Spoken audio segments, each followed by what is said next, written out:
Amin. Wa bihi nasta'inu ala umuri dunya waddin. Asyhadu an la ilaha illallah al-haqqul mubin. Wa asyhadu anna Muhammadan abduhu wa rasuluhu shadiqul wa'dil amin. Allahumma sholli wa sallim wa barik ala nabiyyina Muhammadin wa ala alihi wa sahbihi ajma'in, amma ba'd. Teman sekalian yang saya hormati, alhamdulillahirabbil alamin. Malam ini kita ketemu lagi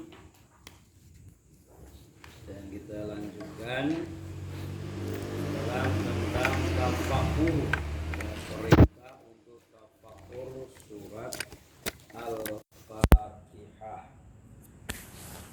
Tafakkur dari kata fakara yafiru fakron, tafakkuron, yang berarti itu adalah sebuah proses menggunakan akal pikir dan juga merenung. Nah, yang sekarang ini kita coba tafakkuri adalah Quran surat Al-Fatihah. Al-Fatihah ini surat yang pertama kali itu diturunkan oleh Allah, itu komplit satu surat ya. Jadi satu-satunya surat yang atau yang pertama kali turun secara komplit itu ya Al-Fatihah itu. Nah, nama-nama lain dari surat Al-Fatihah, Al-Fatihah itu disebutkan namanya Ummul Kitab atau induk dari Alkitab. Kenapa disebut Ummul Kitab, induk daripada kitab? Karena kandungan Al-Quran dan substansi kitab-kitab yang diturunkan oleh Allah itu terkandung dalam surat ini, Al-Fatihah ini. Maka dikatakan Ummul Kitab. Jadi luar biasa kedudukan Al-Fatihah itu. Ya, jadi dikatakan sebagai Ummul Kitab karena ya pokok-pokok kandungan Al-Quran itu ada di situ, di di surat itu. Ada nanti terkait dengan masalah akidah, ada ibadah, ada muamalah, ada sejarah kisah umat-umat terdahulu. Al-Fatihah juga disebut As-Sab'ul Matsani. As-Sab'ah pinten Kang? Pitu ya toh.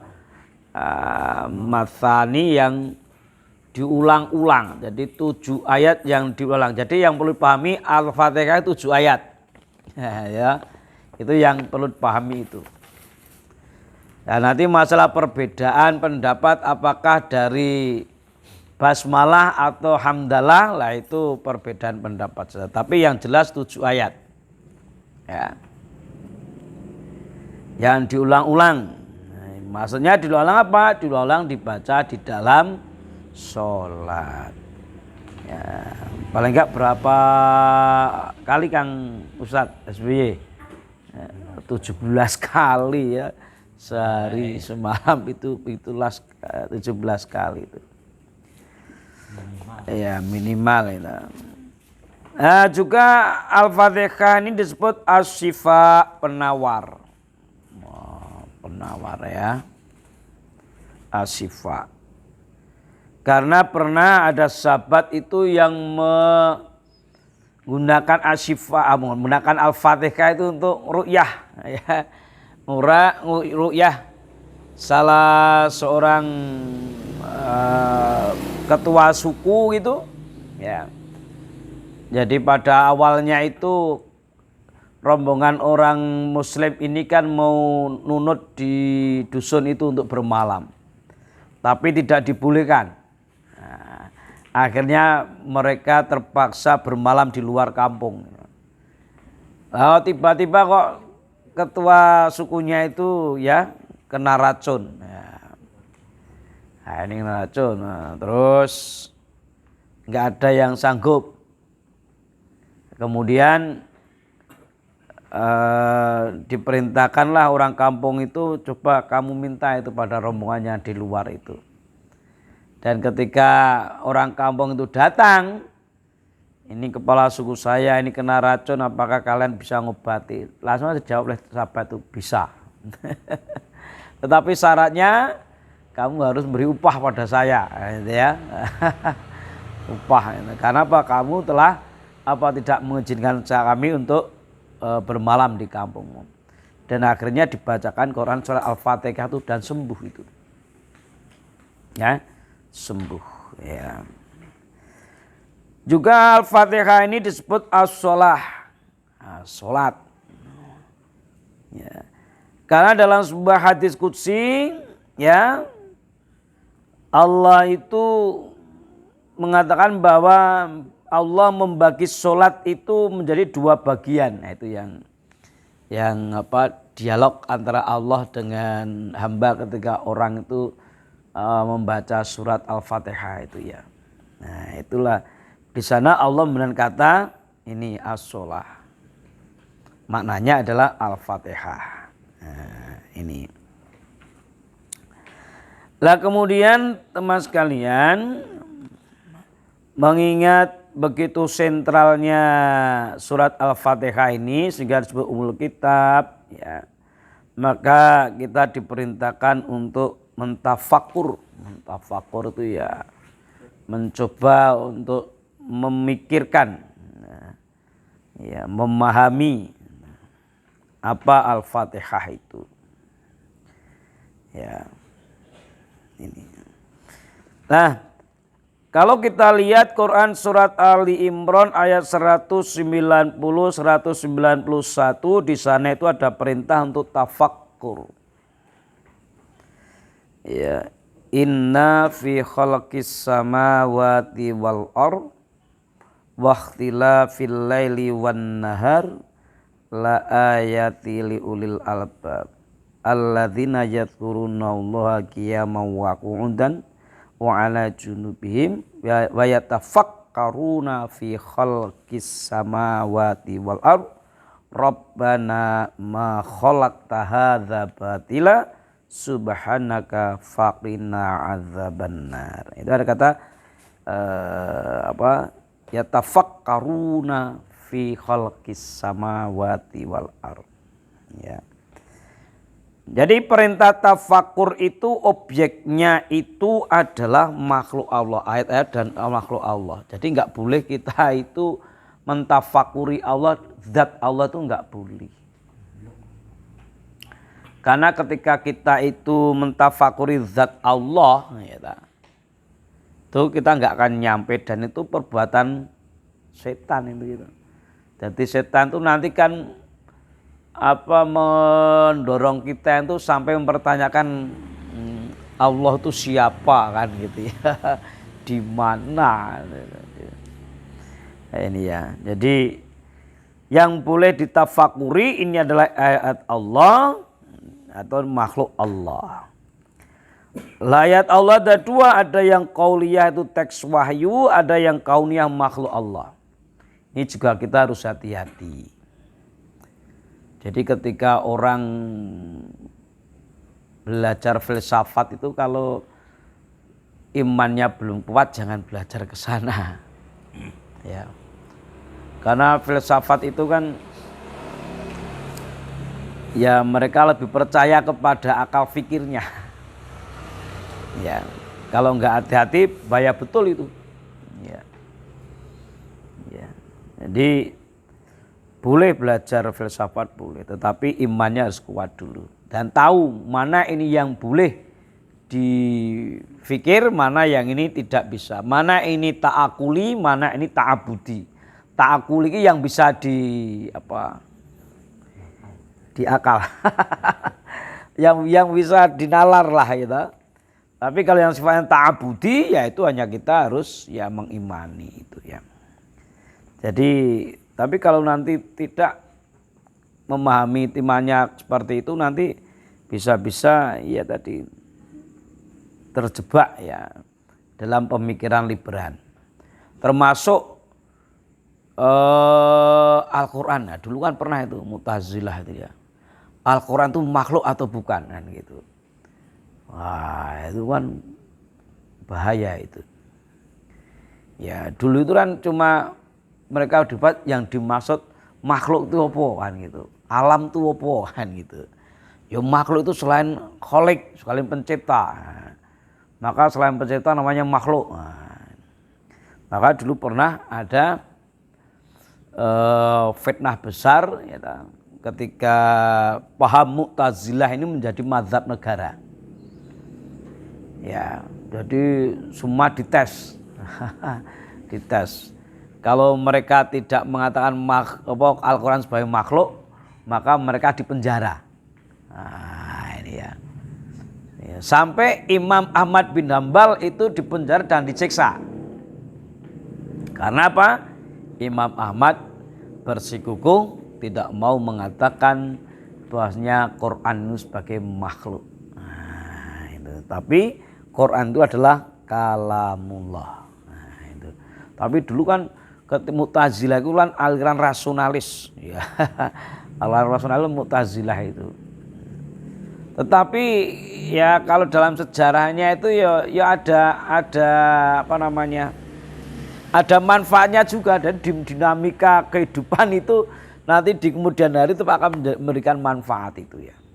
Termasuk munculnya Mu'tazilah itu juga ternyata ya memberikan manfaat di kemudian hari dalam pengertian bahwasanya apa, terus manusia itu mau berpikir hanya saja bagaimana pola pikir kita itu jangan sampai melebihi porsinya itu. Termasuk tidak boleh kita itu memikirkan zat Allah, enggak boleh. Ya, ini. Jadi Allah ini ya udahlah, wajib aja kita diimani, tadi imami saja. Tanpa takwil, enggak usah mentakwil-takwilkan. Jadi kalau paham Muhammadiyah itu perkara yang diimani itu ya terhadap zat Allah itu tidak perlu ditakwil. Misalnya Yadullah, Allah punya tangan. Yadullah fauqa aidin, tangan Allah di atas tangan mereka. Nah, tangan Allah itu seperti apa? Ya. Oh, tangan Allah itu maknanya kekuasaan Allah. Nah, seperti ada yang nah, maka itu tidak perlu seperti udah tangan Allah kan itu ya. Seperti apa? Wallahu a'lam.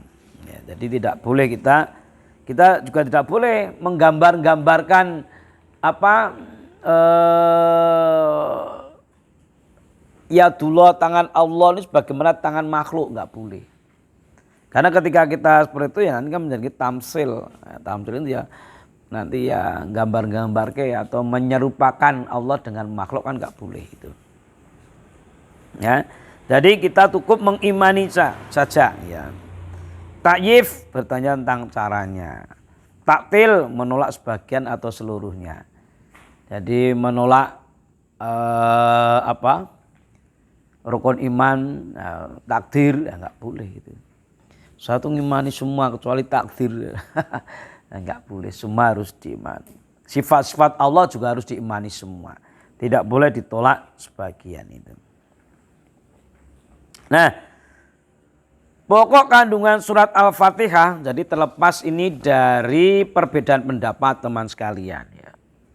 Jadi yang jelas Al-Fatihah itu pokoknya 7 ayat. Itu yang jelas ya. Terus terjadi perbedaan pendapat di kalangan para ulama, 7 ayat itu dimulai dari basmalahkah atau dimulai dari hamdalahkah gitu. Bismillah po hamdalah gitu.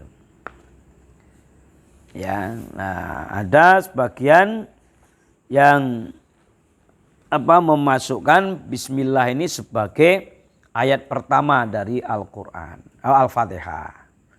Tapi ada nanti yang masukkan tidak. Basmalah itu tidak masuk dalam Al-Fatihah. Al-Fatihah itu dimulai dari Alhamdulillahirabbil alamin. Seperti itu. Itu perbedaan pendapat dan itu tidak masalah. Termasuk di dalam penggunaannya ketika kita imami sholat, ada yang baca sir, ada yang baca jahar. Baca sir, ya karena ya udah, karena Rasulullah juga pernah mencontohkan baca sir itu. Rasulullah juga pernah mencontohkan jahar, sehingga jahar sama sir itu semua ada dalilnya. Tetapi kalau dari sisi penguatannya lebih kuat yang langsung hamdalah itu ya, sir dibaca sir basmalahnya. Nah, kalau saya selang-seling, terkadang yo jahar, terkadang sir kan itu, tapi dibaca. Bahkan ada nanti yang mengatakan Al-Fatihah itu enggak dibaca. Basmalah itu enggak dibaca, tapi langsung hamdalah. Nah, ada yang mengatakan basmalah itu hanya untuk Untuk tabaruk saja, tabaruk untuk minta berkah aja. Ada yang bilang gitu. Nah, itu adalah perbedaan pendapat di kalangan para ulama. Kita tidak usah terlalu mempermasalahkan itu, karena kalau menurut paham kita ya semuanya ada dasarnya, yang sir maupun yang jahar itu ya. Nah ini ya. Nah, nanti terkadang memang juga jadi masalah apakah boleh misalnya ngirim Al-Fatihah itu juga terjadi perbedaan pendapat ya. Al-Fatihah dikirim, nah itu ya. Yang dikirim Al-Fatihahnya atau pahala pembacaannya itu yang dikirim ya. Ya. Tapi kalau saya lebih kepada Al-Fatihah itu sebagai wasilah. Ya, sehingga kalau saya berdoa itu mesti tawasalna bi qiraatil Fatihah, Fatihah sebagai wasilah saja. Ya. Sama halnya ketika kita mau berdoa, kita baca Quran dulu ya, sebagai wasilah. Ketika kita mau berdoa, sholat dulu ya, bisa aja. Saya punya kehendak seperti ini, udah tak sholat, nah, terus setelah itu berdoa boleh. Jadi tawasul dengan amal sholat itu boleh, sedekah juga boleh. Nah itu ya. Nah tapi itu ya khilafiyah ya, khilafiyah itu ya perbedaan yang masing-masing mempunyai dasarnya, sehingga kita ya menghormati, saling menghormati. Ya. Kalau itu khilafiyah ya kita hormati gitu. Nah, bahwa kandungan surat Al-Fatihah itu dari kata Alhamdulillah.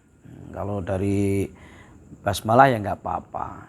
Jadi memulai semua aktivitas kita itu dengan basmalah. Itu juga dalam rangka tabaruk. Tabaruk itu minta berkah. Ya tabaruk minta berkah dengan menyebut asma Allah. La alhamdulillah itu adalah bahwa Allah itu ya al-khaliq ya, yang mencipta. Allah itulah yang menentukan, Allah yang mengetahui, yang maha bijaksana, maha sempurna.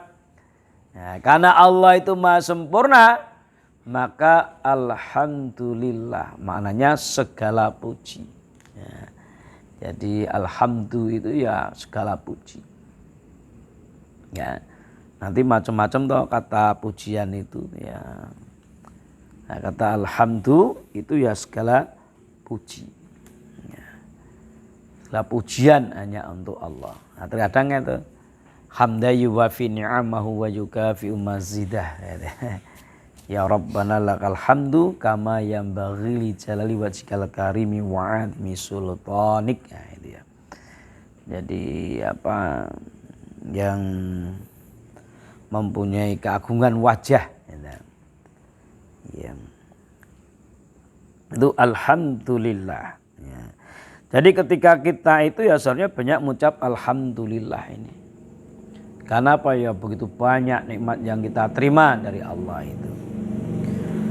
Rabbul Alamin ya, Allah itu esa, tiada sekutu ya baginya, dan kepunyaannya lah seluruh alam semesta ini. Ya, jadi Rabbul Alam itu Robnya seluruh alam semesta. Ya. Alam itu kan ada yang gaib, ada yang syahadah. Ya, ada yang nampak, ada yang tidak nampak. Termasuk jadi semua alam. Yang nampak maupun yang tidak nampak. Yang termasuk yang gaib. Ya, macam-macam alam itu ya. Ada yang bagi alam warna-warna, tidak hanya sekedar gaib dan syahadah. Tapi ada alam malakut, lahut dan sebagainya. Ya. Ar-Rahman Ar-Rahim.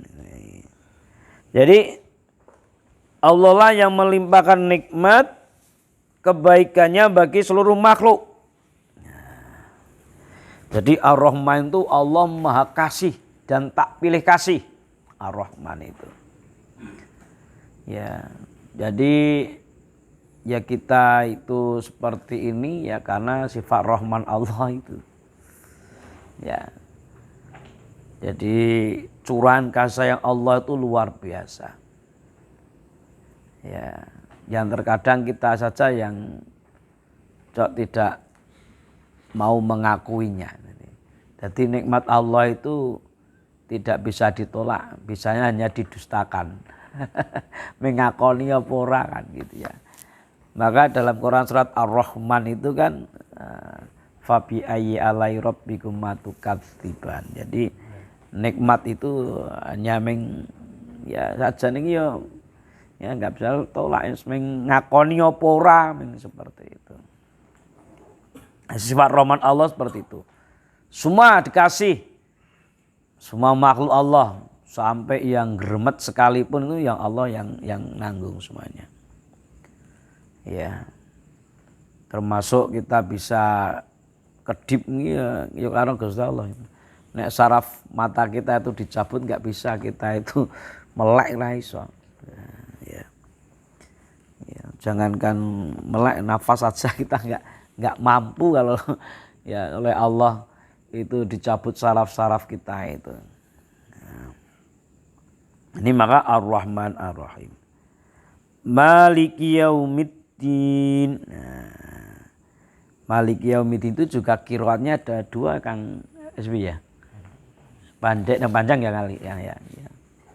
Jadi ada yang pendek, ada yang panjang. Semuanya itu ada riwayatnya, boleh. Maliki Yaumiddin, ada Maliki Yaumiddin, boleh. Jadi dua-duanya ada dua qiraat itu ya. Nah, Maliki Yaumiddin maknanya adalah apa? Yang merajai ya, hari agama, hari pembalasan, hari kiamat. Ya. Dengan ilmu hikmah rahmatnya Allah itu telah menentukan hari kiamat. Jadi hari kiamat itu ada nanti. Ya, ini juga harus kita yakini itu. Ya, kapan ya wallahu a'lam itu. Yang tahu hanya Allah. Nabi aja kan nggak tahu itu. Ketika Nabi ditanya itu hadis kita ketika bahas di Arba'in itu hadis yang keberapa awal-awal itu kan apa Jibril bertanya tentang anis sa'ah, tentang hari kiamat kapan itu. Maka Rasul mengatakan yang ditanya sama tidak tahunya dengan yang bertanya. Ya. Nah itu. Kalau gitu tanda-tandanya. Nah, kalau tanda-tandanya oleh Rasulullah disebutkan itu tanda-tandanya itu. Nah, tapi kapan itu tidak ada yang tahu. Dan itu tapi itu pasti. Ya, Rasulullah mengatakan dekat. Ketika Rasulullah kan mengatakan jarak Rasulullah dengan hari kiamat itu kan dekat itu. Gitu. Tapi kapan ya nggak tahu. Ya terus kalau kemarin ada apa yang analisa itu umur umat manusia apa 1400 500 ya. Ya. Lah itu sebab pendapat ya boleh-boleh saja tapi jangan sampai terus ya mengklaim bahwa tahun 2050 itu akan terjadi kiamat. Wah, itu enggak boleh. Ya, nah, kalau tanda-tanda itu ya. Dan itu kan zaman Rasulullah juga merasa dekat tuh para sahabat tuh, tanda sudah dekat betul kiamat kan gitu ya. Tapi apa? juga oleh Allah belum. Nah, yang tahu hanya Allah itu. Ya. Nah, nanti kan prosesnya itu kan lama atau kiamat itu ya. Ya. Jadi nanti orang sudah banyak yang meninggalkan sholat. Nah, itu tanda-tanda itu. Ya, itu. Terus orang-orang yang beriman, nah, itu tidak akan merasakan dahsyatnya hari kiamat itu. Ya. Jadi orang yang beriman tidak akan merasakan dahsyatnya apa? Trompetnya malaikat siapa? Israfil lah, enggak akan merasakan itu. Karena orang-orang yang beriman itu nanti akan dimatikan dulu oleh Allah. Dengan semilir angin, ya kayak dihembuskan angin terus mereka bernafas tiba-tiba meninggal. Nah, setelah itu kalau sudah meninggal baru semuanya Allah akan apa? Akan perintahkan malaikat Israfil itu untuk meniup trompet itu, dan itu dahsyatnya luar biasa. Nah, ini. Iyyaka na'budu wa iyyaka nasta'in. Nah, ya, hanya padamu kami menyembah dan hanya kepadamu kami mohon pertolongan. Ini menunjukkan manusia wajib mengetahui tata cara ibadah. Cara menyembah Allah maupun cara memohon kepada Allah. Nah, ini teman sekalian ya. Wajib kita mengetahui tata cara ibadah ini. Jadi perlu kita wasiatkan pada anak-anak kita itu. Ya. Kowe iki ora kudu dadi ustadz, ora kudu dadi guru ngaji. Ning wajib bagimu itu ngerti bab agama. Nah, kan gitu ya. Ini kan terkadang kan mau ora dadi ustaz ora gelem ngaji juga. Nah, masalah dasar iki itu kari, yang penting ngerti sih agama iki wajib. Terutama bagaimana cara beribadah yang benar. Karena kalau enggak hati-hati ya, karena ibadah itu tidak hanya paitan mantep-mantepan. Terkadang kan mantep-mantepan, bukan ibadah itu harus dengan ilmu. Harus dengan ilmu ya. Cara menyembah Allah seperti apa, memohon kepada Allah juga seperti apa. Nah, ya. Cara-cara itu. Nah, bagaimana dalam kesehariannya ya kita merealisasikan ibadah itu dalam bentuk amalan-amalan sebagaimana yang dicontohkan oleh Rasulullah, terutama ini masalah ibadah mahdhah. Ya, kalau ibadah mahdhah, ibadah khusus, ibadah yang sudah terperinci, ya kita harus mencontoh bagaimana Rasulullah mencontohkan. Jadi kan amalan kan ada yang amalan mahdhah, ada yang ghairu mahdhah. Ya, ada yang khos, ada yang am. Nah, yang khos, yang mahdhah itu ya kita harus ittiba pada Rasulullah. Dan kalau amalan yang sifatnya itu ammah, umum, ya boleh-boleh saja. Ya kalau ammah kan biasanya kan muamalah. Nek prinsipe nek kaidah muamalah iki kabeh entuk kejaba sing dilarang kan gitu. Tapi kalau dalam ibadah mahdhah itu kabeh ora entuk kejaba sing didhawuhke. Jadi pertanyaannya itu kalau sesuai dengan kaidah itu, kalau ibadah itu pertanyaan niku napa wonten tuntunanipun. Nah, ngoten niki. Niku nek takon ibadah kudune seperti itu. Nek miturut kaidah itu al aslu fi ibadati butlan. Pada asalnya ibadah itu kan tidak boleh. Hatta ya qauma dalilun alal amri, sehingga datanya sebuah dalil yang memerintahkan. Ya. Jadi kalau bertanya misalnya sholat subuh. Sholat subuh. Jadi sholat subuh itu kok mung 2 rakaat. Nah, kalau nanti pertanyaannya apakah ada larangan sholat subuh itu 3 rakaat? Ya. Ada larangan enggak sholat subuh tiga rakaat itu? Enggak ada. Gitu. Nah, tapi adakah adakah tuntunan sholat subuh 3 rakaat? Nah, itu ya. Jadi kalau pertanyaan ibadah itu wonten tuntunane mboten. Nah, itu sebagai sikap kehati-hatian kita. Nah, karena terkadang tadi itu ibadah ki pengen mantep-mantepe, ning malah tadi itu kebablasan itu. Gulu itu ya berlebih-lebihan. Tapi kalau dalam ibadah amah, ibadah umum, wah boleh saja, apa saja boleh. Selama itu dimulai dengan basmalah, bismillah, diniatkan ya untuk kebaikan, cari doa Allah, insya Allah itu masuk ibadah.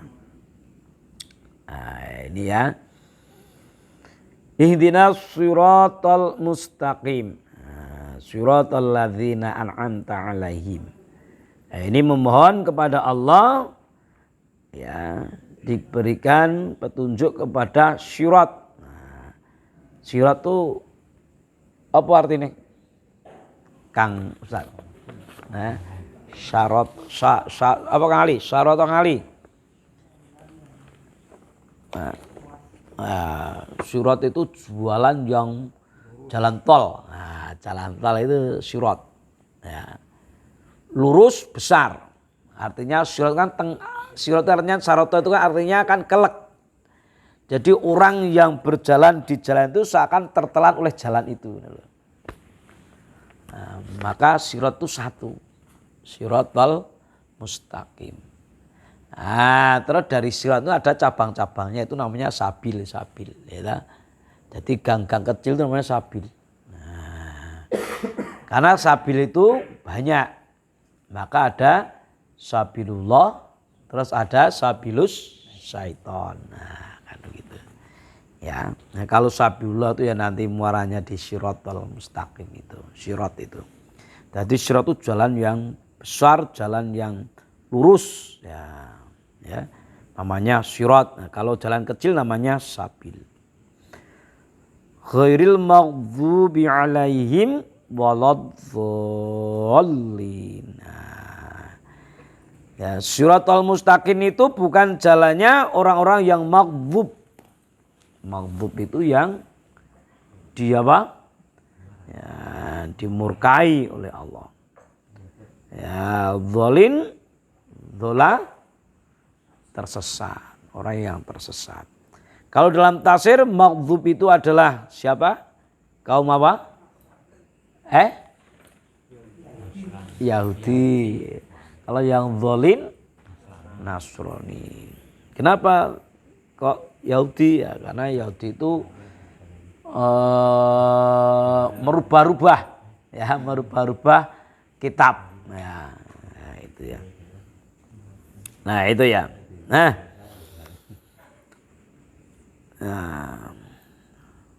menuruti hawa nafsu dan mengabaikan agama. Jadi jalannya dijauhkan dari jalannya orang-orang yang celaka, yang menuruti hawa nafsu dan mengabaikan agama. Nah, kita harus hati-hati itu. Nah, pangkal kezaliman manusia itu teman sekalian, itu ada 3. Satu namanya syahwat. Syahwat itu adalah dorongan ingin merasakan kelezatan. Nah, itu syahwat. Nah, ya. Jadi kalau misalnya jenengan kok kemeter pengen ngerasa kayak dapat wah syahwat. Nah, ya, jadi syahwat itu adalah pengen merasakan kelezatan, ya itu syahwat. Ya, ada nanti ya, satu sifatnya pengen merasakan yang nikmat-nikmat itu syahwat. Ya, kadunyan nikmat-nikmat dunia itu syahwat. Jadi pengen dawet oleh kemecer tenan ya. Syahwatnya lagi pengen ngombe dawet ya.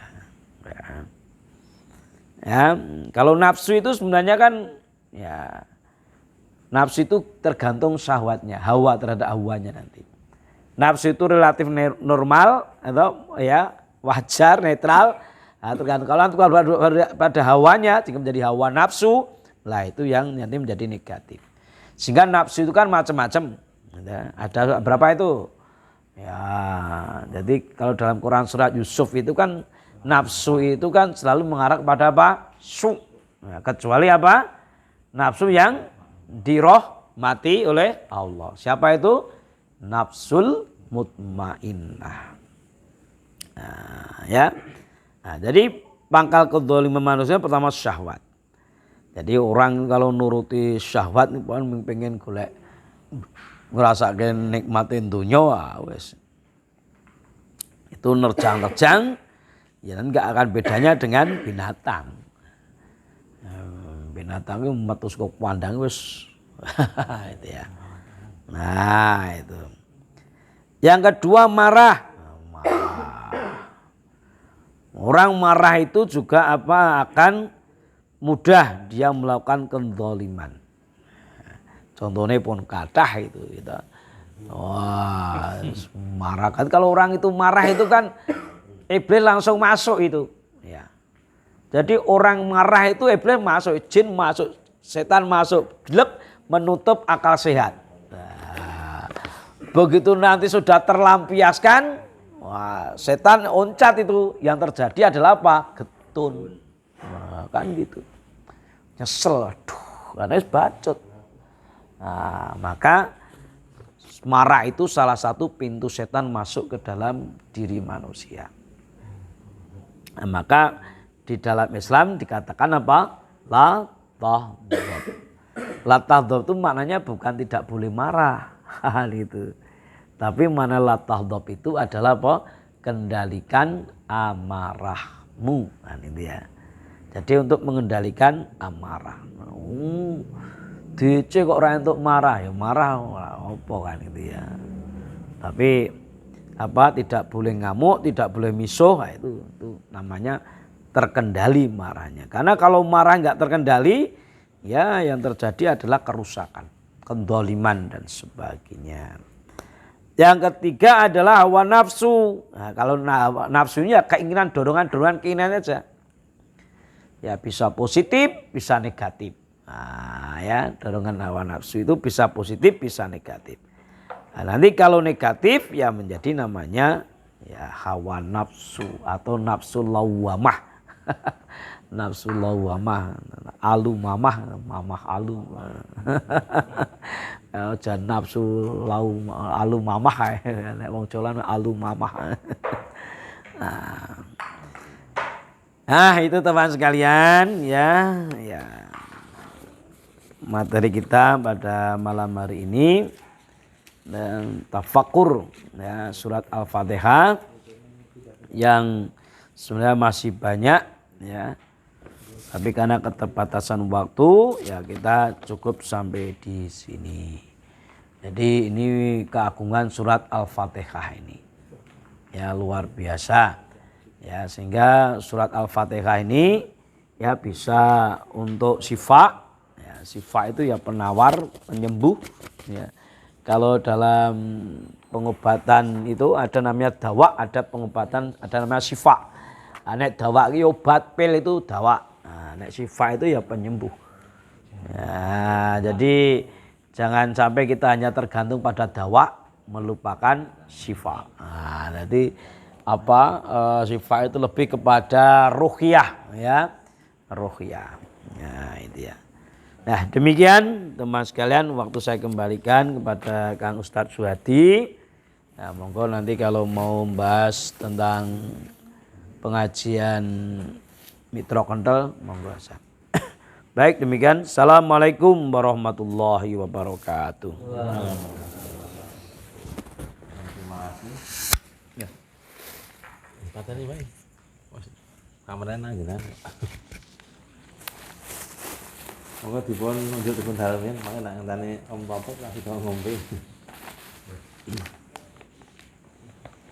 Mungkin ada yang mau didiskusikan dulu sebelum kita bahas